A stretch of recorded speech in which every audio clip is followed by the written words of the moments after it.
Hi students, welcome to lesson 7.5. In today's lesson we will be solving exponential and logarithmic equations and inequalities.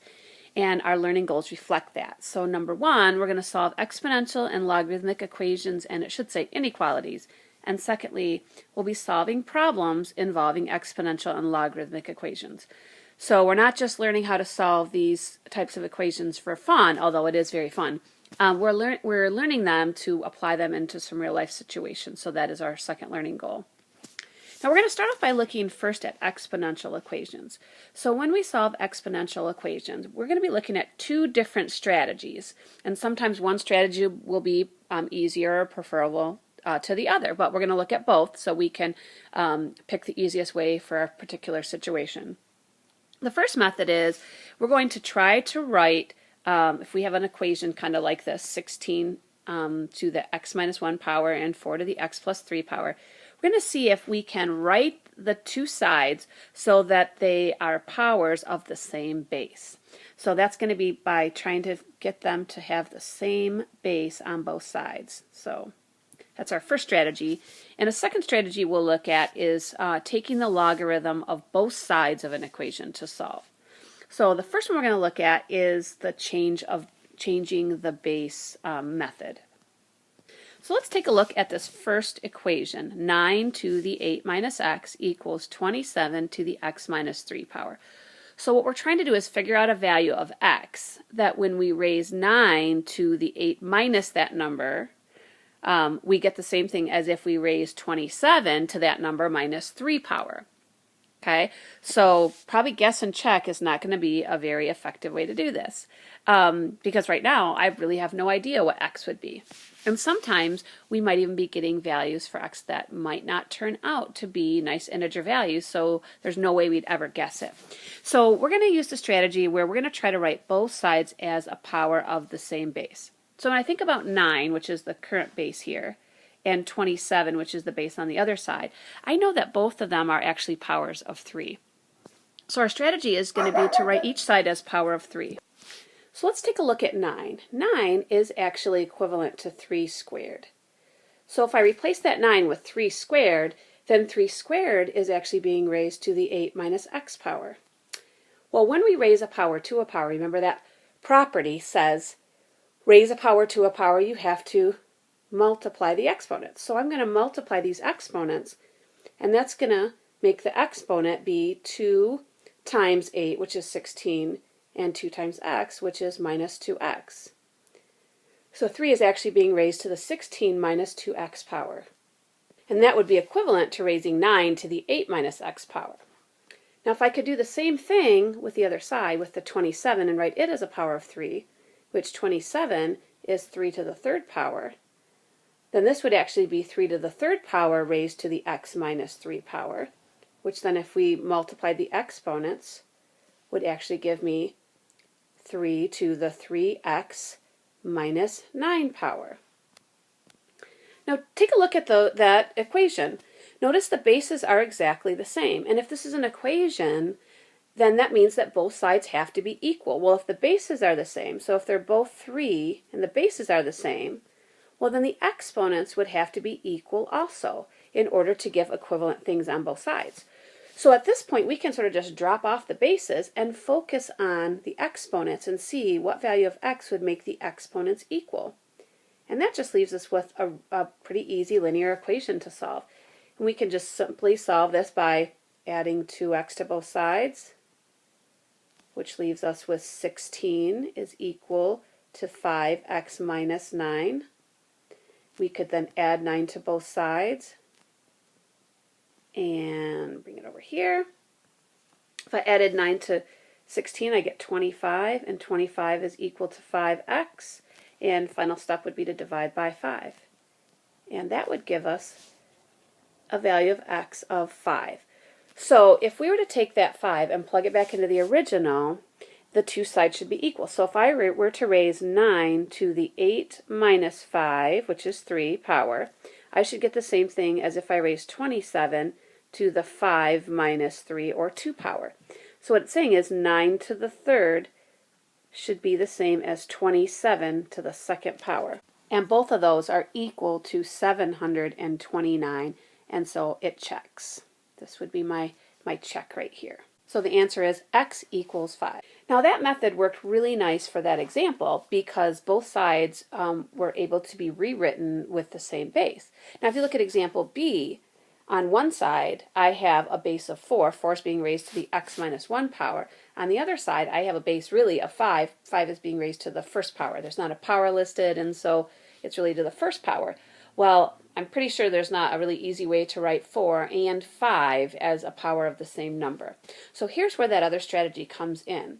If we wanted to solve this type, we could just take the log of both sides. You know, just like you can use addition property of equality to multiply both sides of an equation by something or add the same thing to both sides, you can actually take the log of both sides of an equation. And here's what would happen if we did this. So if we took the log of both sides, and this is what it would look like. So I take the log, and when I say log, I'm basically talking about log base 10 because I didn't indicate a base. So if I take the log of both sides, now I've got a situation where I've got a exponent right here where x is, that's where the variable is, that's in the position of, so I have x in the position of an exponent. Well, we learned that power rule that says if you've got a exponent or power on your logarithm, you can bring it right out in front and it becomes a coefficient. So if I brought that out in front, it would look like this: x minus 1, and since that's a whole quantity, I'm going to put parentheses around it, times the log of 4 equals the log of 5. Well, if I wanted to get that x minus 1 part by itself, I would have to get rid of the log of 4. Well, I could just divide both sides by the log of 4. And of course I'd have to do that on my calculator, but if I did, it would cancel out the log of 4 over here and leave me with x minus 1, and on the other side, with using my calculator, the log of 5 divided by the log of 4 is approximately equal to 1.161. And so then finally, my last step would be to solve this equation would be to add 1 to both sides, and that leaves me with a value of x of approximately 2.161. So this time I'm going to get an approximation. I can't get an exact value for x, but if I were to take that value and plug it in and raise 4 to the 2.161 minus 1 power, or really to 4 to the 1.161 power, I should get 5. And I just typed that in my calculator. 4 to the, and I just did the subtraction first. So in my head, 2.161 minus 1 is 1.161. So I'm raising 4 to the 1.61 power, 1.161, and I got 5.0002491. It's close enough. That's about as close as we're going to get. So x is approximately equal to 2.161. Okay, let's turn the page. All right, so example C says 3 to the 2 times x power is equal to 27. So I know that x is not 1 because 2 times 1 would be 2, and 3 to the second power is actually 9. And I know it's not 2 either, because then 3 to the 2 times 2 would be 3 to the 4th power, and 3 to the 4th is 81. So it's got to be somewhere between 1 and 2. So just, you know, as far as a framework of where the answer lies, it's going to be somewhere between there. Now the suggested method is to do this, to rewrite both sides with the same base, and they want me to use 3. So the left-hand side is already written as a power of 3. It's 3 to the 2x power, so that's all set. Now the other side, 27, I can write it as 3 to the third. 3 to the third is 27. Well, now we've got these bases that are exactly the same, so for the two sides to be equal, the exponents would have to be equal. And all I have to do then is set those exponents equal to each other, set 2x equal to 3, and now I can very easily solve this just by dividing both sides by 2, and I get x equals 3/2 or 1.5. And so if I were to plug that in for x, 3 to the 2 times 3/2 power, that would be like saying I was raising 3 to the 3rd power, which is 27. So our answer checks. That answer is, when I substituted in, gave me that result of 27. Now this next example, example D, I have a base of 7 on one side and 21 on the other. Well, this is really 21 to the first. So this is not going to be one that we're going to be able to change the bases on both sides to be the same. So this is a perfect candidate for taking the log of both sides. So if I were to take the log of both sides, it would look like this. Log of 7 to the negative x power equals log of 21. And so then I can use that power property to say, well, I've got to get the x out of the position of the exponent, so I'm just going to bring it right down in front. Just rewrite it as a product of negative x times the log of 7. And that will equal the log of 21. So now all I have to do to solve is get the x by itself. So I'm going to get rid of this log of 7 on both sides. So I divided both sides by the log of 7. On the left-hand side, I'm left with the opposite of x, or negative x. And on the right-hand side, my calculator tells me that the log of 21 divided by the log of 7 is approximately 1.565. But I want to know what x is, not negative x, so I have to basically just divide both sides by negative 1, or just take the opposite. And so my x value is approximately negative 1.565. And of course I can check that. I can take my answer, I can plug it back in right there and see if I raise 7 to the opposite of negative 1.565. In other words, if I raise 7 to the 1.565 power, I get approximately 21. Let's see if I do. So raising, and check along with me if you've got your calculator handy, 7 to the 1.565 turns out to be 21.01737.304. So the more decimal places we take on x, the more accurate we're going to get, the closer we'd actually get to 21. But that's pretty close right there. And so that checks our answer. Okay, so I'm going to make this one be a you try question. And the strategy that I want you to use for this one is the one where you're going to take the log of both sides. So using the couple examples we've done of taking the log of both sides and using that power rule for logarithms, see if you can find the value of x that would make 2 to the 3x power equal to 15. And be sure to check your answer. Pause the video now. Okay, so x should have been about 1.302, which if you check that by substituting it back in, you get something really close. I got about 14.991, which is very close. It's about as close as we're going to be able to get in this case. More decimal places we go, the closer we'll get. So one quick note on the calculator. If you're going to put plug these back in to check them, if you were to do something like this and substitute in the 1.302, if you're going to raise 2 to that power, you have to make sure you put the 3 times that 1.302 in parentheses so that it reads that as the entire exponent. Okay, let's go ahead and turn the page. So we've been talking about exponential growth and exponential decay, and there's a classic story about that demonstrates exponential growth, and it's called the 1 grain of rice story. So I'm going to have you watch that quick little video clip about, and then we're going to talk about some financial applications of these exponential and logarithmic equations. This is an old story, but it reminds us of the surprises we can get when even a small number like 2 is multiplied by itself many times. King Shahram of India was so pleased when his Grand Vizier Sisa-Bendar presented him with a game of chess that he asked Bendar to name his own reward. The request was so modest that the happy king immediately complied. What the Grand Vizier had asked was this: that 1 grain of wheat be placed on the first square of the chessboard, 2 grains on the second square, 4 on the third, 8 on the fourth, 16 on the fifth square, and so on, doubling the amount of wheat on each succeeding square until all 64 squares were accounted for. When the king's steward had gotten to the 17th square, the table was well filled. By the 26th square, the chamber held considerable wheat, and a nervous king ordered the steward to speed up the count. When 42 squares were accounted for, the palace itself was swamped. Now fit to be tied, King Shahram learns from the court mathematician that had the process continued, the wheat required would have covered all India to a depth of over 50 feet.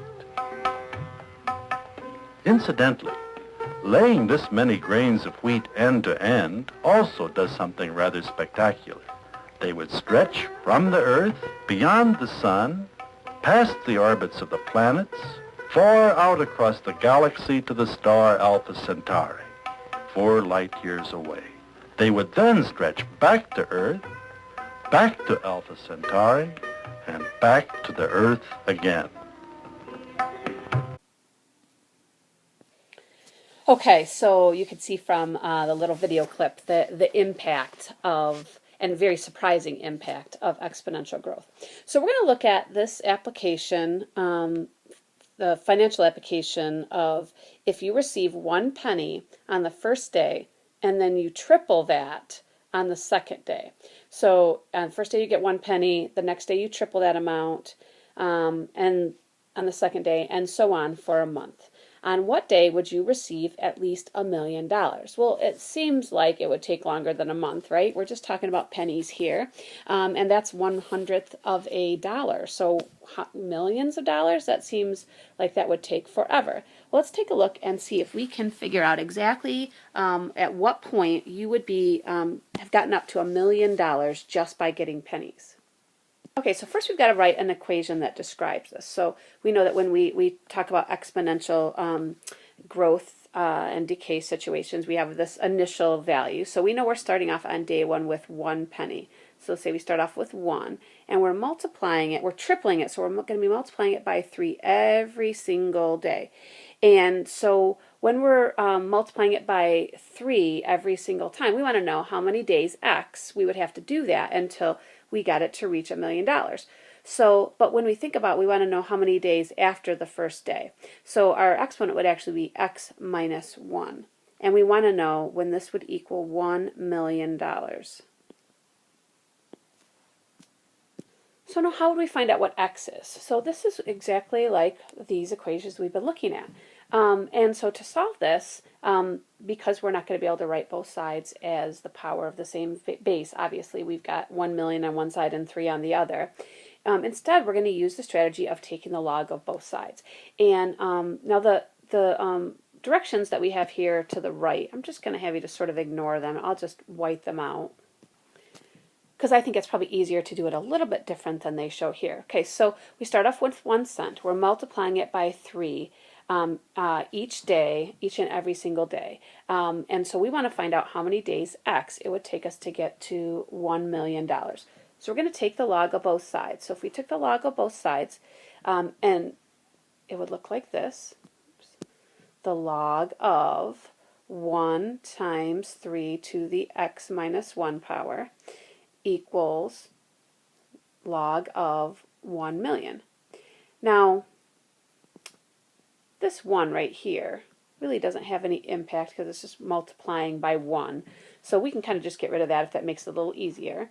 And remember that our strategy is once we get it written as a logarithm, we're going to use that power property to move the variable out of the position of the exponent. That has been the real issue with solving these equations, is because the variable lies in the position of the exponent. But the power property allows us to bring that down in front. And so since it's a quantity, I'm going to put parentheses around it to remind myself these two things go together. And so it's X minus 1 times the log of 3 will equal the log of 1 million. Well, at this point, I want to try to get the terms, with the part with the variable by itself. So I'm going to divide by the log of 3 to move that log of 3 to the other side. And so if I divided both sides by the log of 3, the left-hand side would just have X minus 1 left. And on the right-hand side, I'd have approximately 12.57542. I want to go an extra couple decimal places just to be very accurate. So then my last step is to add 1. And if I added 1, then that tells me that X, which was, remember, the number of days until I get $1 million, is supposed to be approximately 13.57542. So just over 13 and a half days. Really, I'm going to have $1 million by just accumulating 3 times as many more pennies each day and I'm going to have $1 million by just over 13 and a half days. That doesn't seem like that could make sense. So I'm going to go back and check to see if it works. So if I were to take that 13.575 and plug it in, this is what it would look like. 3 to the 13.57542 minus 1, which is 12.57542 power. And let's just see what that is. Put that in the calculator, and I get 1, 0, 0, 0, 0, 0, 0, 0.39. So that's $1,000,000.39. So it took just over 13 and a half days to get to $1 million. That is the power of exponential growth. And that's how we can use logarithms to find the value of an exponent that is an unknown. So our answer is x is approximately 13.57542, or about 13 and a half days. Let's take a look at another example. A single cell divides every 5 minutes. How long will it take for one cell to become more than 10 million cells? So if you have a single cell and it divides, then every 5 minutes, then 5 minutes later you'll have 2 cells. And then the next time those will divide, you have 4 cells, and so on. So each time you're multiplying by 2. So we're starting off with 1 cell, and we're multiplying by 2 a certain number of times. We don't know, x number of times. And we want to know, when will this be more than, greater than 10,000 cells? So this is an exponential inequality that we want to solve, because we want to know a value of x when it would be more than 10,000. Now the way that we solved these in a prior lesson was to get this formula, 1 times 2 to the x power, or just 2 to the x power. And we might go to our table in our graphing calculator and we could see when it went past 10,000. And so it was okay. It was kind of, accurate. We were at least in the ballpark. But with solving algebraically, we can find much more exactly when this will actually happen. Now the one thing we have to keep in mind is that x represents 5-minute intervals. So we have to remember that at the end when we want to answer the question, how long before there will be more than 10,000 cells, we have to know that the doubling period every time is 5 minutes. Well, this is going to be one of those that's really well suited to take the log of both sides. So if we took the log of both sides, and remember that this 1 out in front of the 2 to the x power really isn't doing anything, so you kind of can just drop it right off. So this is really the log of 2 to the x power is greater than the log of 10,000. And so we can use the power property to just bring this x down in front. And so I could actually just rewrite it so that it's right out in front. And it's x times the log of 2. I can then divide both sides by the log of 2. And that leaves me with x on the side and is greater than. So the log of 10,000 divided by the log of 2 is about 13.29. So that means it's 13.29 5-minute intervals. So that means the number of minutes it's going to take. So the number of minutes would be that 13.29 times 5, which is approximately 66.45 minutes. So that's how long it would take till there's 10,000 cells.